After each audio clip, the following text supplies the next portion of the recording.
Thank you, Jared, and thank you, Hillel, UN Watch, and all the organizations who made this amazing event possible. I learned that courage was not the absence of fear, but the triumph over it. The brave man is not the one who's not afraid, but the one who conquers that fear.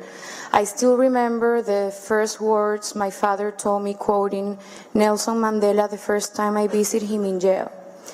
I am here with all of you to speak about the story of a man who 2 years ago sacrificed his freedom for his democratic beliefs, and the story of a country that even in the darkest of our moments, we have never lost the ability to dream of freedom.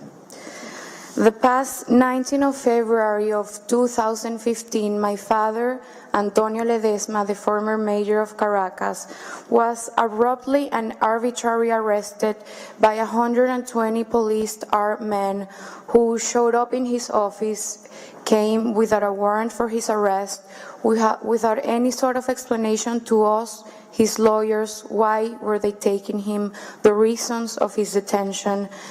And for the longest hours of my life, I didn't know whether my father was being tortured, whether my father was alive, or what was his situation.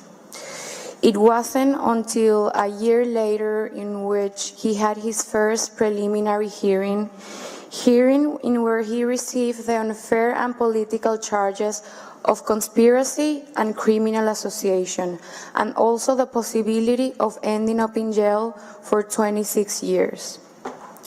He's the only mayor of the world who today is arbitrarily and illegally arrested.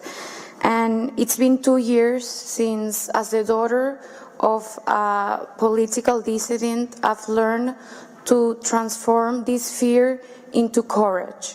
Because today I cannot only talk about Antonio Ledezma, I cannot only talk about one political prisoner, that would be selfish.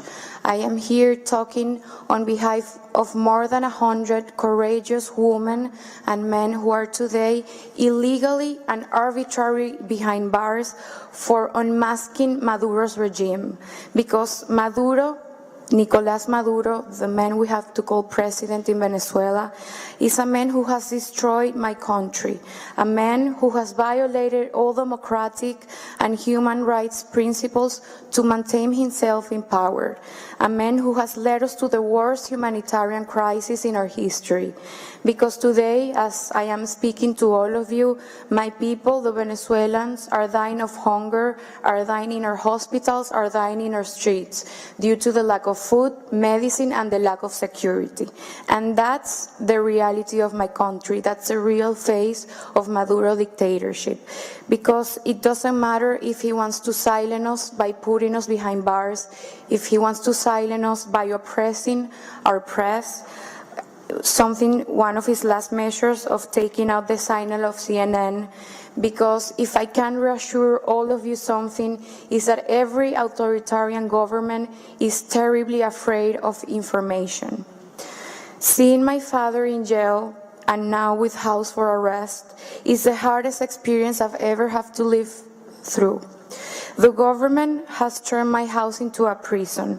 We have 30 policemen constantly watching us, constantly recording all of our conversations and treating us like if we were criminals. Twice a day, or sometimes more, they photograph my father, making sure he hasn't escaped. And in each knock of our door, we feel the constant fear of not knowing if that's the moment they're going to take him back to jail. He's not allowed to look through the window. Actually, when it was his second anniversary, he looked through the window, and we don't know if he's going to be sanctioned for that. So until today, he hasn't had a sentence or the chance to defend himself, because in my country there is no state of law or any sort of separation of institutions. In the last 2 weeks, as Jared mentioned, we have received the support of the White House, and more than 20,000 mayors all around the world has demanded the release of Antonio Ledezma. This past Sunday, in his second anniversary, the Parliament did an historic session on the street, asking for the immediate release of my father. stating that as the mayor elected and re-elected and the second civil authority of my country, he needed to go back to the streets to work for his people and to work with his people and go back to his political situation. Real leaders must be ready to sacrifice all for the freedom of their people. And I grew up listening to this from my father, but I never really understood the real meaning until I saw him sacrifice his freedom 2 years ago. I would like to share a segment of one of my favorite letters he wrote when he was in jail.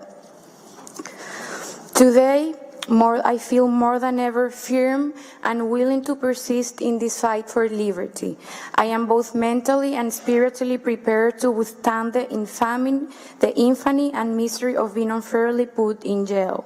For me, prison is a non-transferable experience because when you surrender your will for a just and noble cause, the strength to keep your head and your principle up high is renewed. I cannot assure you that our victory in Venezuela will come tomorrow or next month, but we can affirm that freedom triumph is today closer than ever. Now, I want all of you that when you live here and you think about Venezuela, think about Antonio Ledezma, think about more than 100 political prisoners, and think about Venezuelan people who are suffering today. I want you all to put a face to my father, to my country, and to the bravest men I've ever met in my life. Thank you.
Pelearon nuestros padres libertadores, este país inmensamente rico tenga que ver a su pueblo peleando por un paquete de harina o por un pote de leche.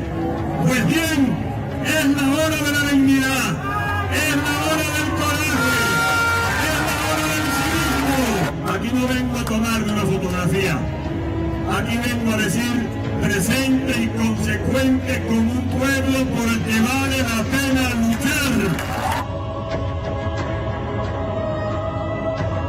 Maduro está aquí y va a seguir aquí, caballero, porque aquí no hay revocatorio. Ni por las buenas ni por las malas vendrán más nunca Miraflores, ni con votos ni con balas.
Thank you.